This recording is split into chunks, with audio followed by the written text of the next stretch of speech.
महाराष्ट्राचे माजी मुख्यमंत्री व शिवसेनेचे ज्येष्ठ नेते तसेच बाळासाहेब ठाकरे यांचे अत्यंत विश्वासू अशी ओळख असणारे महाराष्ट्राचे माजी मुख्यमंत्री मनोहर जोशी यांचे आज पहाटे 3 वाजता हिंदुजा रुग्णालयामध्ये निधन झालेले असून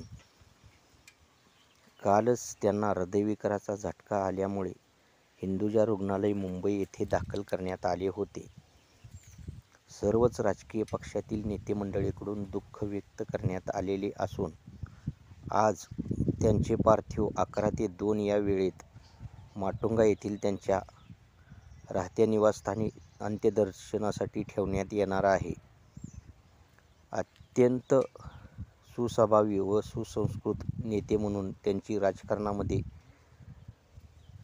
ओळख होती. आपल्या चॅनेलला सबस्क्राईब करा, शेअर करा, लाईक करा व कॉमेंटही करा.